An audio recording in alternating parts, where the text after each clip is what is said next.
Kita dah terangkan ketika mahsyar, langitnya itu daripada besi, lantai pun daripada perak, matahari begitu dekat sekali sehingga kata ulama kalau dicapaikan dengan tangan boleh sampai itu dekat maknanya ya. Dalam keadaan kepanasan begitu, pijak besi, pijak perak, atas pun besi, bukan lagi rumput, bukan lagi di atas ini awan, tapi sudah besi. Matahari begitu dekat, tidak berkasut. Bagaimana kaki kita? Bagi yang pernah pergi ke Mekah, bayangkanlah kalau pergi Masjidil Haram, slipper kita hilang. Nak keluar pada masjid, balik hotel, rasa nak putus kaki ni. Panasnya memijak piazza ataupun lantai-lantai dekat dengan Masjidil Haram itu. Itu baru lantai di tanah haram. Itu pun sedang lantainya bawah itu ada air bawah tu, nak bagikan sejuk sedikit. Tetapi di padang mahsyar itu semua tidak ada. Dalam keadaan tak berkasut, tak berpakaian. Wah, maruah kita lagi dilihat oleh orang dalam keadaan ketakutan. Jadi suasana hari kebangkitan itu sangat-sangat mengerikan. Mengerikan. Kata Tuan Kitab, orang jahat akan datang dengan menundukkan kepalanya, lalu berdiri di belakang orang lain dengan hina dina. Orang jahat. Nanti katalah dia gangster, something. Ketika di padang mahsyar, dia akan berdiri di belakang orang. Dulu kau duduk tikong kia, pek si Alohai punya geng, duduk depan semua gangster lah. Tapi hari kiamat kau duduk paling belakang sekali. Gangster dah tak ada nilai di sisi Allah ketika hari kiamat. Padahal mereka dulu boleh melakukan apa saja dengan orang lain dengan bebas. Kemudian datanglah syaitan, juga dalam keadaan yang sama. Selepas semua makhluk ini berkumpul di tempat itu, bintang di langit berhamburan. Cahaya matahari dan bulan menjadi pudar. Sehingga ketika itu suasana diliputi kegelapan. Pada masa itu langit berputar-putar di atas kepala mereka. Dan kejadian ini akan berlangsung selama 500 tahun. Dan akhirnya langit terbelah. Alangkah mengerinya bunyi terbelahnya langit yang terdengar dengan jelas oleh seluruh makhluk ketika itu. Allah Ta'ala rakamkan, فَإِذَا انشَقَّتِ السَّمَاءُ فَكَانَتْ وَرْدَةً كَالدِّهَانِ. Apa artinya? Maka apabila langit telah terbelah dan menjadi seperti mawar merah, seperti kilauan minyak. Surah Ar-Rahman ayat 37. Begitu juga firman Allah, yauma takunus sama'u kalmuh wa takunul jibalu kal'ihn. Ingatlah pada hari ketika langit menjadi bagaikan cairan tembaga dan gunung-gunung bagaikan bulu yang berterbangan. Surah Al-Ma'arij ayat 8 hingga 9. Pernah tengok cairan tembaga? Begitu mengerikan sekali. Orang pandai besi, orang nak buat besi, kita tengok cairan tembaga itu cair begitu.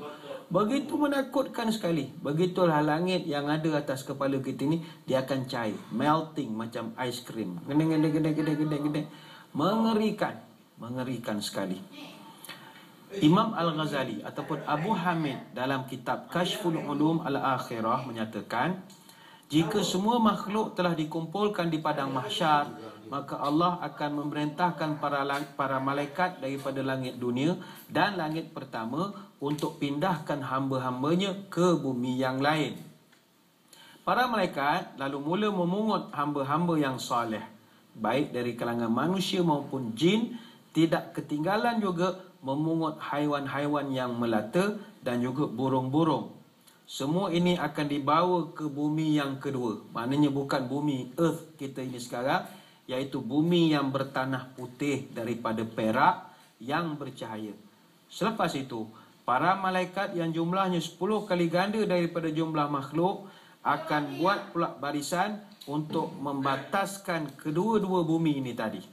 Kemudian kata Imam Al-Ghazali, secara bergiliran Allah Ta'ala akan perintahkan para malaikat daripada langit yang kedua, sampailah langit ketiga, sampailah malaikat langit ketujuh, untuk turun semuanya ke bumi ini dan buat satu barisan yang mengapit seluruh makhluk hingga bumi menjadi amat padat dan makhluk menjadi begitu sesak sekali. Bahkan mereka semua saling berhimpitan dan sekujur badan mereka berkeringat kerana teramat panas. Masing-masing diliputi suasana yang amat mencengkam yang penuh dengan debaran dan ketakutan. Masing-masing diliputi suasana yang begitu menakutkan. Bagaimanapun mereka yang tidak berdebar dan takut jika matahari berada di atas kepala mereka, yang seandainya masing-masing mengangkat tangan ke atas, maka dia akan dapat mencapai matahari tersebut. Sebab itulah sidang penonton sekalian, para pencinta ilmu sekalian, sebagai mukadimah untuk kita nak dapat perlindungan di hari kiamat ini, perlu kita jelaskan bahawa suasana hari kiamat bukanlah suasana yang selesa. Ini kita tak cerita bab neraka. Kalau neraka ni la ilaha illallah, itu seksa, itu total seksa punya. Suasananya itu sudah boleh menyeksakan kita. Sebab itu ada satu doa, yang mana doa ini Nabi SAW kata sahabat adalah doa yang paling digemari oleh baginda Nabi. Doa ini terkenal, iaitu kita pun sering bacakan, Rabbana atina fid dunya hasanah wa fil akhirati hasanah wa qina azabannar. Oh our Lord, grant us good in this world and good in the hereafter, and save us from the chastisement of the fire. Suratul Baqarah ayat 201. Doa ini adalah doa yang diambil daripada Quran, yang orang panggil sebagai doa sarwa jagat. Doa ini paling digemari oleh baginda Nabi SAW. Tuhan, beri aku segala kebaikan di dunia, beri aku segala kebaikan di akhirat, dan selamatkan aku daripada api neraka. Kata Anas bin Malik radhiyallahu anhu, Nabi tidak tinggal doa ini. Doa paling digemari oleh Nabi SAW. Dan doa ini juga paling digemari oleh masyarakat pada masa kini, terutamanya bagi orang yang sedang menunaikan haji ataupun umrah. Kerana inilah doa paling ringkas untuk kita bacakan. Sebab itu sunat hukumnya kalau kita antara Hajar Aswad dengan Rukun Yamani, membacakan Rabbana atina fid dunya hasanah. Ini doa ini dia panggil doa sarwa jagat, doa makan kiri kanan. Tuhan, beri segala kebaikan dunia dan beri segala kebaikan akhirat. Sebab itu orang buat ibadat suka dengan doa ini. Dan tidak ketinggalan, ada satu perkara menarik, orang kita khususnya orang Melayu paling suka dengan doa Rabbana atina ini. Agak-agak apa sebab orang Melayu suka doa ini? Saya akan terangkan selepas ini, kerana kita akan berehat seketika kembali nanti. Alhamdulillah, kembali kita bertemu. Cinta ilmu akidah dan falsafah sedang membahaskan tajuk perlindungan di hari kiamat. Sebagaimana doa yang sering kita dengar, yang mana doa ini adalah doa kegemaran Nabi SAW, yang dipetik, diambil daripada surah Al-Baqarah ayat 201. Ya Allah, berikan aku segala kebaikan di dunia, segala kebaikan di akhirat, dan jauhkan aku daripada azab api neraka. Saya sebutkan di awal tadi, Nabi suka, orang kuat ibadat pun suka, dan bagi kita orang Melayu pun suka doa ini. Ada orang tanya saya, apa orang Melayu suka pula doa ini? Dia begini, kita ni bahasa Arab tak faham sangat. Jadi bila pergi tahlil rumah orang, imam baca doa panjang-panjang, Allah ya Allah, Allah antassalam, kadang lamanya imam doa. Tapi bila Rabbana atina, orang suka. Apa sebab? Tanda nak habis dah doa ni. Semua tegak balik Rabbana atina. Cuba tengok dalam majlis mana-mana, bila doa panjang semua dah tangan atas peha sajalah. Rabbana, tengok tinggal atina, habis dah Rabbana ni nak habis lah ni. Lepas tu pada imam-imam, sekali-sekala buat nakal sikit. Lepas Rabbana tu sambung lagi 3-4 doa, biar semua turun balik tangan. Rabbana atina, dia pun angkat balik. Kononnya boleh makan dah lepas ni kita ni. Tapi kita suka tak macam Nabi suka. Nabi suka doa ni sebab dia doa yang makan kiri kanan. Cuma kalau kita nak bahaskan ya, apa maksud doa Rabbana atina fid dunya hasanah? Tuhan, berikan aku segala kebaikan di dunia. Soalnya kebaikan apa di dunia? Kata ulama tafsir, ada 14 perkara kebaikan dunia yang kita nak. Pertama sekali, nombor 1, taufik hidayat daripada Allah. Nombor 2, kefahaman dengan agama. Mengamal agama, kita faham hukum hakam. Yang ketiga, dapat buat amal soleh. Macam habis program negang, kita dapat solat maghrib. Itu nikmat itu. Berapa ramai orang yang tak tentu arah lagi nak sembahyang maghrib ni, mana nak berhenti, mana kain, mana air, tak ada. Kita boleh, itu nikmat. Betul, lepas sembahyang syukurlah pada Allah. Yang keempat, dapat ilmu yang manfaat. Nikmat dunia itu. Yang kelima, dapat isteri solehah, tidak garang, boleh luluskan permohonan apa sahaja. Itu isteri yang sangat didambakan peringkat dunia lah ya. Yang keenam, mendapat zuriat penyejuk hati. qurrata a'yun, penyejuk hati. Bukan al-manku hayyun, itu tak nak. Kita nak qurrata a'yun, yang menyejukkan mata hati. Yang ketujuh, mendapat sahabat-sahabat yang soleh. Yang kesembilan, panjang umur dalam ketaatan. Yang kesepuluh, mendapat rezeki yang halal. Yang kesebelas, dapat iman dan taqwa. Yang kedua belas, selalu dapat ingat pada Allah. Yang ketiga belas, dapat sucikan jiwa dari perangai-perangai tak elok, sifat mazmumah, dengki, khianat, hasad, pemarah. Kalau dapat buang, itu dia panggil sebagai kebaikan di dunia. Yang ke-14, mati dalam husnul khatimah. Ini 14 perkara yang kita minta. Rabbana atina fid dunya hasanah. Kebaikan, segala kebaikan di dunia, 14 perkara. Baik, timbul pertanyaan, wa fil akhirati hasanah. Apakah pula kebaikan-kebaikan di akhirat? Kata ulama tafsir, ada 8 kebaikan akhirat. Pertama sekali, keselamatan daripada seksa dan azab kubur. Ini nombor satu. Ini kita dah pernah bahaskan. Kita nak minta Tuhan beri kita selamat daripada azab kubur. Tak nak banyak, tak apalah. Dapat sikit pun jadilah. Seperti yang dirakamkan dalam surah Ibrahim. Ya yusabbitullahu alladhina amanu bil qawli tsabit fil hayatid dunya wa fil akhirati wa yudhillullahu adh-dhalimin wa yaf'alullahu ma yasha'. Ini cukuplah. Allah Ta'ala berjanji, aku akan teguhkan manusia ini dengan al-qawlus sabit, dengan ucapan yang teguh di dunia dan di akhirat. Kita dapat masuk kubur, dapat ucapan yang teguh, okey dah. Malaikat datang tanya, siapa Tuhanku? Tuhan aku Allah. Ucapan yang teguh namanya. Siapa Nabi kamu? Nabi Muhammad SAW. Teguh ucapannya. Ini satu kita minta. Yang kedua, keselamatan ketika hari kiamat, ketika dibangkitkan dari kubur. Ya, ini disebut sebagai keselamatan di akhirat, kebaikan akhirat.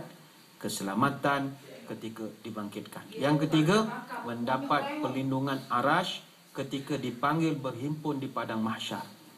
Yang keempat, kebaikan akhirat ini adalah kita minta moga-moga diberi buku catatan pada tangan kanan. Yang kelima, kita diberi minum air daripada telaga Al-Kautsar ataupun Haud, telaga Nabi. Yang keenam, kita diberi syafaat oleh Nabi SAW. Yang ketujuh, kita dapat meniti titian sirat sepantas kilat. Nanti kita akan ada tajuk sirat ini, sebab orang meniti sirat ni macam-macam pesen. Ada orang meniti itu melintas bagaikan cahaya kilat yang memancar. Ada yang orang bagaikan angin kencang. Ada yang macam kuda yang begitu pantas berlari.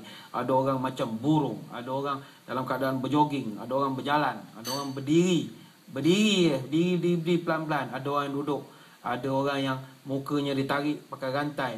Ada orang yang duduk di atas sirat tu tak ke mana-mana. Dan ada juga orang yang tidak diizinkan untuk menyeberang pun ada. Jadi kita doa, minta dapat secepat kilat. Dan yang ke-8 kita doa, minta masuk syurga Allah SWT. Tapi saudara, disebabkan doa 8 perkara akhirat dan 14 perkara dunia ni panjang, jadi diringkaskan dalam satu doa, Rabbana atina fid dunya hasanah wa fil akhirati hasanatan wa qina azabannar. Inilah doa sarwa jagat, makan kiri kanan, 14 perkara dunia, 8 perkara akhirat. Doa paling sokkan.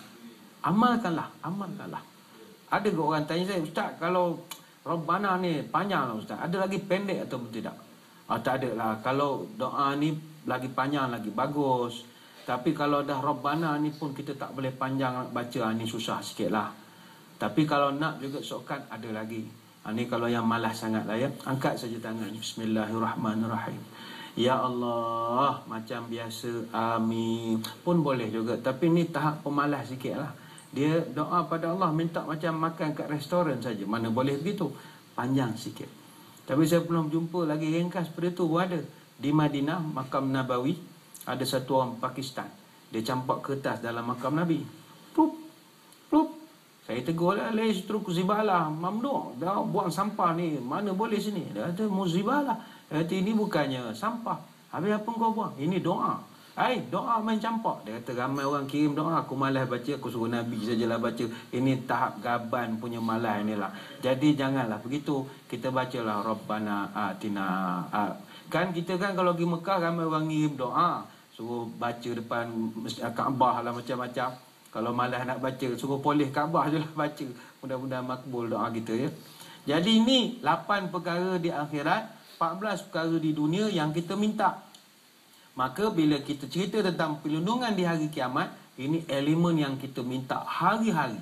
Persoalannya, apakah perkara yang boleh meringankan penderitaan kita pada hari kiamat? Ini kita akan bincangkan. Baik, dalam kita nak membahaskan perkara-perkara yang boleh meringankan kita di hari kiamat nanti, pada muka surat 378, Tuan Kitab ada buat satu bab tentang perlindungan kita ini. Baik, muka surat 378. Seorang ulama salaf berkata, jika matahari terbit seperti terbitnya pada hari kiamat, maka bumi akan hangus terbakar, batu akan melepuh kepanasan dan sungai akan mengering. Di padang mahsyar nanti, keadaan manusia adalah mengikut amalan masing-masing. Pemerintah yang zalim akan terumbang-ambing ke sana kemari dengan hina bagaikan buih di lautan, dan akan ditimpakan kepada mereka rasa haus yang amat sangat. Adapun hamba Allah akan mendapat minuman yang segar daripada Allah dengan minuman dari syurga yang dihantar oleh anak-anak mereka. Jadi ini nombor 1. Perlindungan kita di hari kiamat adalah anak-anak kita. Perlindungan. Jadi kepada ibu-ibu, bapa-bapa yang anaknya dah kembali ke rahmatullah, baru setahun dah meninggal, baru darjah 1 dah meninggal, mungkin demam, aksiden, tak kira lah, lemas ke di laut pergi berkelah. Jangan sedih, la tahzan. Jangan sedih lama-lama. Sebab anak kita meninggal masa kecil, itu jadi kita punya insurans di hari kiamat. Apa nak sedih? Anak kita masuk surga, dia kecil lagi, dia tak ada dosa, dia akan jadi waiter dan waitress, pramugara, pramugari dalam surga. Sekarang ramai mak bapak bangga, oh anak saya hantar pergi Oxford, you know.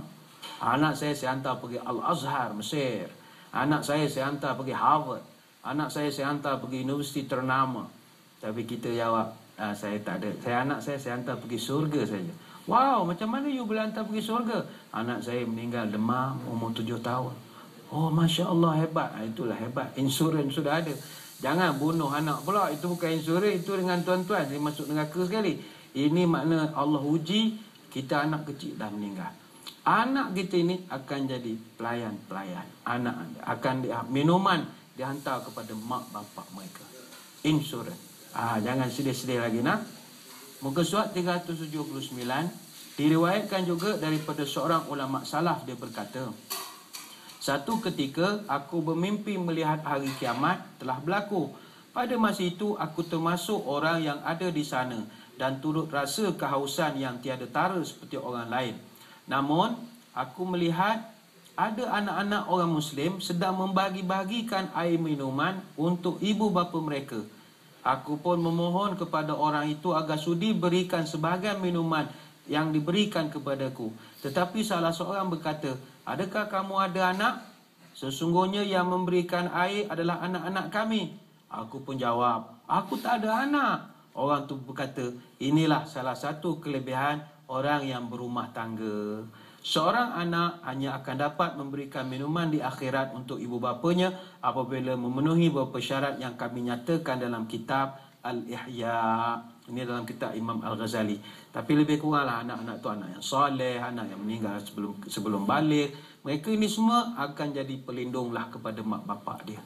Jadi yang pertama sekali perlindungan kita, insurans kita adalah anak-anak kita. Nombor 1. Kemudian disambung lagi. Kemudian aku lihat sekumpulan orang datang dalam keadaan dinaungi awan atas kepala mereka hingga mereka tidak merasa kepanasan. Awan itu adalah sedekah mereka ketika di dunia. Kejadian itu berlangsung selama 1000 tahun sehingga ditiupkan sangkakala yang bunyinya amat menakutkan. Orang kafir menyangka bahawa tiupan sangkakala adalah isyarat agar lebih meningkatkan azab yang mereka terima.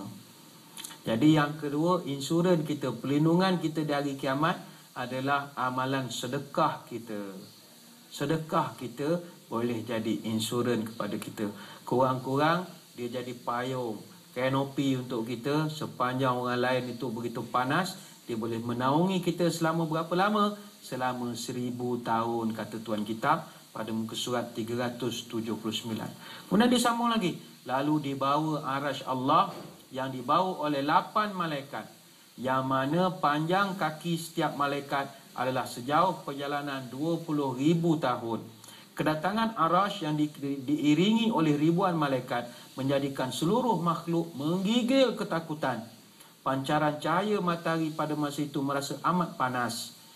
Semua makhluk sibuk mencari pertolongan ke sana kemari selama 1000 tahun. Orang kafir akan berkata, Tuhan, pindahkan kami dari tempat ini agar kami menjadi lega walaupun terpaksa ke neraka. Namun Allah tidak berkata sedikit pun kepada mereka. Bayangkanlah dalam keadaan panas, malaikat bawa arash, kaki panjang ribuan tahun, tapi orang yang banyak sedekah, dia akan ada perlindungan di hari kiamat. Banyak lagi kita nak terangkan, namun saya kira kita berehat seketika, kembali nanti. Alhamdulillah, kembali bertemu cinta ilmu, akidah dan falsafah. Kita telah pun berada di hujung pertemuan kita pada hari ini dalam kita nak membincangkan perlindungan kita atau insurans kita di hari kiamat, di padang mahsyar. Alhamdulillah, dalam kitab kita ini banyak menerangkan tentang amalan-amalan yang boleh menjadi perlindungan kepada kita atau jaminan kepada kita untuk dapat sedikit keselesaan. Antaranya diterangkan tadi bahawa anak-anak kita, anak-anak yang soleh, anak-anak yang meninggal masa kecil, ini semua akan boleh membantu kita pada hari kiamat. Dan yang kedua adalah pahala sedekah, amalan sedekah kita juga boleh menjadi perlindungan pada kita hampir 1000 tahun. Dia akan memayungi kita di saat orang lain begitu ketakutan, kepanasan dan umpamanya. Pada muka surat 384 ada lagi Tuan Kitab kita tambahkan. Dia mengambil catatan daripada Imam Al-Ghazali ataupun Abu Hamid. Dia mengatakan, ini muka surat 384 ya. Abu Hamid berkata, setiap orang yang tidak berkeringat ketika menunaikan haji, jihad, puasa, solat, membantu orang lain atau ketika melaksanakan amal ma'ruf nahi munkar kerana Allah, maka keringat yang tidak keluar itu tadi akan memberinya rasa malu dan takut pada hari kiamat. Kalaulah orang yang mau merenungi sesungguhnya kesusahan yang dialami oleh orang yang benar-benar beriman di dunia belum setara dengan kesusahan di akhirat, dan kesukaran menunggu selesainya diputuskan semua perkara di sana. Hari itu amat dahsyat kesukarannya dan amat panjang prosesnya. Maksudnya begini, kita sekarang ni kalau nak dapat satu jaminan insurans keselamatan di padang mahsyar di hari akhirat, buatlah kerja-kerja haji, jihad, puasa, solat, tolong orang, amal ma'ruf nahi munkar dengan bersungguh-sungguh sampai mengeluarkan peluh. Sebab perbuatan 4-5 perkara tadi, kalau buat bersungguh-sungguh, berpeluh-peluh, peluh itu tadi akan jadi satu jaminan insurans pada kita di hari kiamat.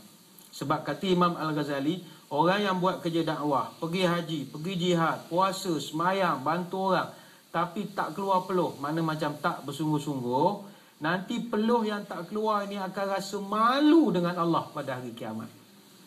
Jadi kepada yang sedang buat kerja dakwah, buat kerja agama, berpeluh-peluh, panas, bantu orang pergi dakwah kampung orang asli, pedalaman Sabah Sarawak, naik bot, naik 4x4, susah. Peluh kita ini akan menjadi jaminan pada kita dan pertolongan pada kita pada hari kiamat. Buatlah kerja bersungguh-sungguh, buat kerja agama bersungguh-sungguh, akan ada pembalasan yang baik untuk kita, jaminan kepada kita. Kita teruskan halaman 384. Tuan Kitab ada buat satu bab, perkara yang dapat meringankan penderitaan pada hari kiamat. Perkara yang dapat meringankan penderitaan pada hari kiamat. Rasul SAW bersabda, "Man naffasa an muslimin kurbatan min kurabid dunya, naffasallahu anhu kurbatan min kurabi yaumil qiyamah." Maksudnya, Sesiapa yang meringankan salah satu kesusahan atau kesedihan saudaranya sesama Muslim di dunia, maka Allah akan ringankan salah satu kesusahan atau kesedihannya di akhirat. Hadis riwayat Muslim daripada Abu Hurairah. Abdul Rahman bin Samurah menceritakan bahawa ketika mereka sedang berada di dalam Masjid Madinah atau Masjid Nabawi, tiba-tiba datang Rasulullah SAW, lalu baginda bersabda, "Aku melihat beberapa kejadian yang mengherankan semalam. Aku melihat umatku didatangi malaikat maut untuk mencabut rohnya. Namun apabila malaikat akan mencabut rohnya, tiba-tiba datang amal kebaikan orang itu kepada ibu bapanya." Ini nombor satu, amalan kita kena ingat. Buat baik kepada mak bapa. To be dutiful to your parents. Dia adalah amalan yang melebihi jihad fi sabilillah. Beritahukan kepada orang yang nak pergi jihad. Jihad ini amalan yang hebat. Tapi berbakti kepada mak bapa, pahalanya melebihi jihad fi sabilillah. Ini nombor satu. Boleh menjadi jaminan insurans kita. Yang kedua, aku lihat seorang umatku telah disediakan azab kubur baginya, namun tiba-tiba datanglah cahaya dari badannya sehingga dia tidak jadi diazab di sana. Artinya sentiasa berwuduk. Banyakkan berwuduk ataupun seringlah berwuduk. Cuma kita mazhab Syafi'i ini memang kena banyak sabarlah dalam berwuduk ini, terutama suami isteri selalu bergaduh. Kesian kadang-kadang isteri ada wuduk, nak tidur dalam keadaan wuduk, suami pula malam sajalah tidur kan nak pegang sana pegang sini, isteri tukar wuduk, kesian kadang sebab pada isteri. Tapi tak apalah, batal pun tak apalah, sebab bukan kita yang menyentuh, kita disentuh. Tak apa, mudah-mudahan Allah kira pahala kita wuduk jugalah ya. Tapi kalau dapat selalu ada wuduk, itu boleh jadi pertolongan kepada kita. Wuduk, kesian makcik-makcik ya. Kemudian yang ketiga kata Nabi, aku lihat seorang umatku didatangi dan digoda oleh setan, namun tiba-tiba datang zikrullah menyelamatkannya dari godaan tersebut. Jadi amalan ketiga perlindungan kita, zikir banyak. Zikir banyaklah, tapi Hijrah pun selalu pasang zikir, ikut sajalah zikir. Kemudian yang keempat, aku lihat seorang umatku didatangi oleh malaikat azab, namun apabila malaikat itu mengazabnya, tiba-tiba datang solatnya untuk membelanya hingga malaikat itu tak jadi mengazab dia. Jadi yang keempat, solat. Yang kelima, aku melihat seorang umatku menjulur lidahnya kerana amat haus, yang setiap kali dia pergi ke telaga untuk minum air, maka dia sentiasa dihalang. Namun tiba-tiba datang puasanya untuk beri dia minum. Jadi amalan kelima insurans untuk kita, banyakkan berpuasa. Yang keenam, aku melihat seorang umatku mahu mendekati majlis para nabi. Maknanya nabi berkumpul lah nanti, dia nak pergi. Tapi bila dia mendekatinya, dia terus dihalau oleh malaikat. Tiba-tiba datang mandi junubnya atau mandi janabahnya, menarik tangannya ke arah majlis nabi tersebut dan menundukkannya di sana. Orang kita panggil mandi wajib. Sebab itu mandi wajib, buatlah sesempurna mungkin. Jangan suka mandi kerbau. Mandi seelok-elok, seyakin, insya-Allah boleh. Jangan mandi lebih-lebih kurang. Mandi janabah pun boleh menjadi satu insurans pada kita semasa di hari kiamat nanti. Kemudian yang ketujuh kata Nabi, aku melihat seorang umatku kebingungan kerana kegelapan. Namun tiba-tiba datang haji dan umrahnya, lalu bawa dia ke tempat yang bercahaya. Haji dengan umrah. Yang ke-8, aku melihat seorang umatku mahu bercakap dengan orang mukmin yang lain, namun dia tidak dapat bercakap. Maka datanglah silaturahim, lalu bercakaplah kepada silaturahim itu bercakap, wahai orang-orang beriman, bercakaplah dengan orang ini. Maka akhirnya dapatlah lelaki ini bercakap. Silaturahim ini menjaga hubunganlah sesama kita orang Islam. Kita jaga hubungan, hai, assalamualaikum, gitulah, berkawan ya. Yang ke-9, aku melihat seorang berusaha menghalangi percikan api neraka dari tubuhnya, namun tiba-tiba datang sedekah yang dia selalu buat, terus menjaga dirinya, sedangkan ada satu naungan terdapat di atas kepalanya. Hadis ini adalah hadis riwayat At-Tirmizi dan juga Al-Hakim daripada Abu Hurairah radhiyallahu anhu. Kata tuan kitab, hadis ini cukup panjang dan amal yang disebutkan begitu banyak sekali fadilat-fadilatnya. Selain daripada yang kita bincangkan 9 perkara tadi, dia ada lagi amal ma'ruf nahi mungkar, akhlak mulia, rasa malu pada Allah, air mata yang berlinang kerana takut pada Allah, baik sangka pada Allah, orang yang selalu mengucapkan syahadah la ilaha illallah. Semua ini adalah penyelamat ataupun pembantu kita, insurans kita yang boleh membantu kita hinggalah sampai ke syurga. Senang ataupun tidak? InsyaAllah boleh buat, tak ada masalah, tak ada masalah.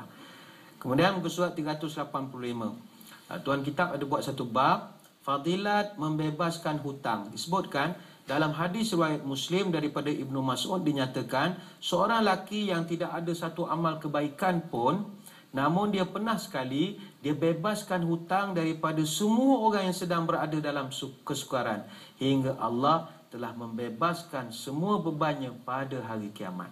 Jadi apa lagi insurans kita di hari kiamat yang kita boleh buat? Mana ada member hutang kita setakat nasi lemak apa semua, halalkan sudahlah.